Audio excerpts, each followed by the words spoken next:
Hi family, welcome back to Keerthi's life style.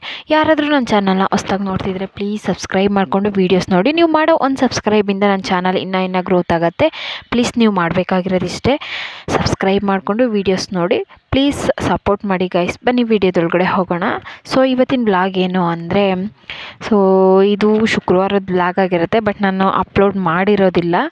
So ಸ್ವಲ್ಪ ಕೆಲಸ ಅಂತ ಹೇಳಿ ಹೊರಗಡೆ ಹೋಗಿದ್ದೆ, ಹಾಗಾಗಿ ಅಪ್ಲೋಡ್ ಮಾಡೋಕ್ಕಾಗಿರಲಿಲ್ಲ.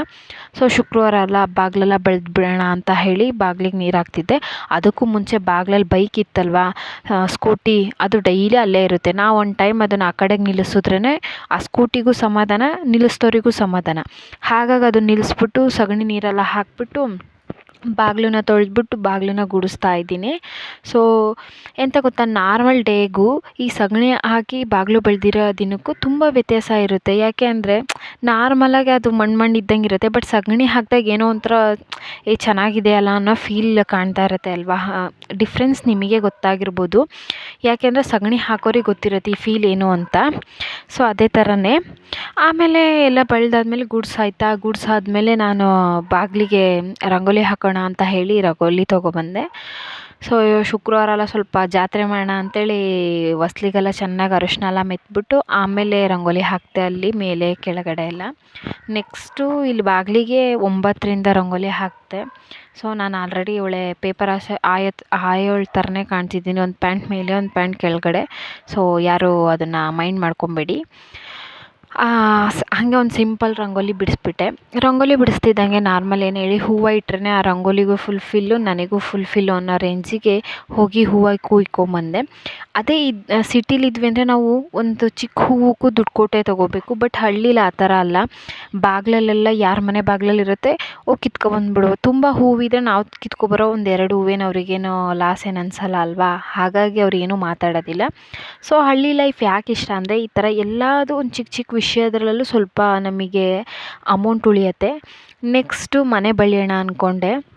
ಅದಕ್ಕೆ ಇವಾಗ ನಾನು ಇಲ್ಲಿರೋ ಏನೇನು ಐಟಮ್ ಎಲ್ಲ ಕೆಳಗಡೆ ಜೋಡಿಸಿರ್ತೀನೋ ಅದನ್ನೆಲ್ಲ ಮತ್ತೆ ಕ್ಲಿಯರ್ ಮಾಡಿಬಿಟ್ಟು ತೆಗ್ದು ಆ ಕಡೆಗೆ ಇಟ್ಬಿಟ್ಟು ಆಮೇಲೆ ಬಳಿಯೋಕ್ಕಾಗೋದು. ಯಾಕೆ ಅಂದರೆ ಅದನ್ನ ಇಟ್ಕೊಂಡು ಬಳಿಯೋಕ್ಕಾಗಲ್ವಲ್ಲ, ಅದಕ್ಕೆ ಈ ಕಡೆ ಬಳ್ಕೊಂಬಿಟ್ಟು ಈ ಕಡೆ ಒಣಗ್ತಿದ್ದಂಗೆ ಅಲ್ಲಿಂದ ಬಳ್ಕೊಬರೋದ್ರಷ್ಟೊತ್ತಿಗೆ ಇಲ್ಲಿ ಒಣಗಿಬಿಡತ್ತಾ. ಸೊ ಈ ಕಡೆ ಇಟ್ಟಿರೋ ಐಟಮ್ನೆಲ್ಲ ಮತ್ತೆ ತೊಗೊಂಬಂದು ಆ ಕಡೆಗೆ ಇಟ್ಕೊತೀನಿ. ಸೊ ಎಲ್ಲ ಐಟಮ್ನು ಆ ಕಡೆಗೆ ಶಿಫ್ಟ್ ಮಾಡೈತಲ್ಲ, ಸ್ವಲ್ಪ ಗೂಡಿಸ್ಕೊಳ್ಳೋಣ ಅಂತೇಳಿ ಗೂಡಿಸ್ಕೊಳ್ತಾ ಇದ್ದೆ. ಇಲ್ಲ ಅಂದರೆ ಬಳಿಯುವಾಗ ಕಸನೇ ಸಿಗುತ್ತೆ, ಹಾಗಾಗಿ ಗೂಡಿಸ್ಕೊಂಬಿಟ್ಟು ಇನ್ನೊಂದು ಟೈಮ್ ಬಳಿದ್ರೆ ಸರಿಯಾಗತ್ತೆ. ಅದಕ್ಕೆ ಎಲ್ಲನೂ ಗೂಡಿಸ್ತಾ ಇದ್ದೆ. ಗೂಡ್ಸೋದೇನೋ ಈಸಿ, ಬಳಿಯೋದೇ ತುಂಬ ಹೊತ್ತು ಹಿಡಿಯುತ್ತೆ. ನೀವು ನೋಡೋದು 2 ನಿಮಿಷ ಕೆಲಸ, ಬಟ್ ನಾನು 2 ಅವರಲ್ಲಿ ಬಳಿಬೇಕು. ಸೊ ಅನಿಸ್ಬೋದು ಈಗಿನ ಕಾಲದಲ್ಲೂ ಮಣ್ಣಿನ ನೆಲನ, ಬಟ್ ನಮ್ಮ ಸಿಚುವೇಶನ್ ನಮಗೆ ಗೊತ್ತಿರುತ್ತಲ್ಲ, ಯಾರಿಗೇನು ಹೇಳೋಕ್ಕಾಗತ್ತೆ. ನಾವು ಹೆಂಗಿದೆಯೋ ಹಂಗೆ ಲೈಫ್ನ ನಡ್ಕೊಂಡು ಹೋಗಬೇಕು. ಸೊ ಇದೆಯೋ ಇಲ್ವೋ, ನಮಗೆ ಹೇಗೆ ಬರುತ್ತೋ, ಹೇಗೆ ಕೊಟ್ಟಿದ್ದಾನೋ ದೇವರು, ಹಾಗೆ ನೋಡಿಕೊಂಡು ನಮ್ಮ ಜೀವನ ಮಾಡ್ಕೊಂಡು ಹೋಗಬೇಕು. ಸೊ ಇರೋರನ್ನ ಕಂಡು ಹೊಟ್ಟೆ ಕಿಚ್ಚು ಪಡಬಾರ್ದು. ಇಲ್ಲದೇ ಇರೋರು, ನಮಗಿಂತ ಇಲ್ಲದೇ ಇರೋರು ತುಂಬ ಜನ ಇದ್ದಾರೆ. ಸೊ ಅವ್ರಿಗೆ ಹೋಲಿಸಿದ್ರೆ ನಾವೇ ಪರವಾಗಿಲ್ವ ಅಲ್ಲ. ಸೊ ಆ ಥರ ಅಂದ್ಕೊಂಡು ನನ್ನ ಮನಸ್ಸಿಗೆ ನಾನೇ ಸಮಾಧಾನ ಮಾಡ್ಕೊಂಡು ನನ್ನ ಲೈಫ್ನ ಇದರಲ್ಲಿದ್ದರೂ ಖುಷಿಯಾಗೇ ಇದ್ದೀನಿ. ಸೊ ಯಾವುದೇ ಥರ ಬೇಜಾರೇನಿಲ್ಲ. ನನ್ನ ಮಗಳಿನ್ನೂ ಅಂಗನವಾಡಿಗೆ ಹೋಗಿರಲಿಲ್ಲ. ಸೊ ಬೆಳಗ್ಗೆನೇ ಕೆಲಸ ಮಾಡ್ಕೊಳ್ಳೋಣ ಅಂತೇಳಿ ಮಾಡ್ಕೊಳ್ತಾ ಇದ್ದೆ. ಅವಳು ಅಲ್ಲಿ ಕೂತ್ಕೊಂಡು ಇನ್ನೊಂದು ಮೊಬೈಲ್ ಇತ್ತು, ಸೊ ಅದರಲ್ಲಿ ವೀಡಿಯೋ ನೋಡ್ತಾ ಇದ್ಲು. ಇಲ್ಲ ಅಂದರೆ ಕೆಳಗೆ ಮೇಲೆ ಓಡಾಡ್ತಾಳೆ, ಹಾಗಾಗಿ ವೀಡಿಯೋ ಹಾಕ್ಕೊಟ್ಟಿದ್ದೆ. ನೆಕ್ಸ್ಟು ನಿನ್ನೆ ಅಂದರೆ ಗುರುವಾರ ಎಲ್ಲ ಈ ವೇಸ್ಟ್ ಮಡಿಕೆ ಇತ್ತ 2 ಏನು ಮಾಡೋದ ಅಂತ ಹೇಳಿ ಅದಕ್ಕೆ ಪೇಂಟ್ ಮಾಡಿಟ್ಟಿದ್ನಲ್ಲ. ಸೊ ನೀರು ಹಾಕ್ಬಿಟ್ಟು ಅದ್ರೊಳಗೆ ಹೂವು ಇಡೋಣ ಅಂತ ಅನ್ನಿಸ್ತು. ಸೊ ನನ್ನ ಮಗಳಿಗೆ ಅಂಗನವಾಡಿಗೆ ಕಳಿಸ್ದೆ. ಅಂಗನವಾಡಿಗೆ ಕಳಿಸಿದ್ದ ಗ್ಯಾಪಲ್ಲಿ ಹೂವು ಕಿತ್ಕೊಂಬಂದೆ. ಹೇಳಿದ್ನಲ್ಲ, ಬಾಗಿಲಲ್ಲಿ ಯಾರ ಮನೆ ಬಾಗಿಲಲ್ಲಿ ಹೂವು ಯಾವ್ದು ಚೆನ್ನಾಗಿ ಕಾಣುತ್ತೋ ಅದನ್ನು ಕಿತ್ಕೊಂಬಂದ್ಬಿಡೋದು. ಯಾರು ಏನೂ ಹೇಳಲ್ಲ, ಅದು ಸುಮ್ಮನೆ ಕೆಳಗೆ ಉದುರೋಗೋಕ್ಕಿಂತ ಒಬ್ರಿಗೆ ಯೂಸ್ ಆಗುತ್ತಲ್ಲ ಅಂತ ಹೇಳಿ ಯಾರೂ ಏನೂ ಹೇಳೋದಿಲ್ಲ. ಅಲ್ಲಿ ಗುಲಾಬಿ ಹೂವೆಲ್ಲ ಇತ್ತು, ಬಟ್ ನನ್ನ ಮಗಳಿಗೆ ಡೈಲಿ ಗುಲಾಬಿ ಹೂವು ಮುಡಿಸ್ಬಿಟ್ಟೆ ಅಂಗನವಾಡಿಗೆ ಕಳಿಸ್ಬೇಕು. ಸೊ ಹಾಗಾಗಿ ಅವಳಿಗೆ ಗುಲಾಬಿ ಹೂವು ಮುಡಿಸ್ಬಿಟ್ಟು ನಾನು ಇದು ಕಣಗ್ಲು ಹೂವು ಅಂತಾರೆ, ಸೊ ಇದನ್ನು ಕಿತ್ಕೊಂಡು ಬಂದೆ. ಸೊ ಆ ಮಡಿಕೆಗೂ ಇಟ್ಟೆ.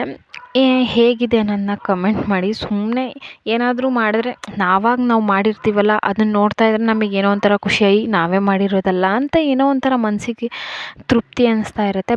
ಬೇರೆಯವ್ರು ಹೊಗಳ್ತಾರೋ ಬಿಡ್ತಾರೋ ನಮಗೆ ನಾವು ಸಮಾಧಾನ ಅಷ್ಟೇ.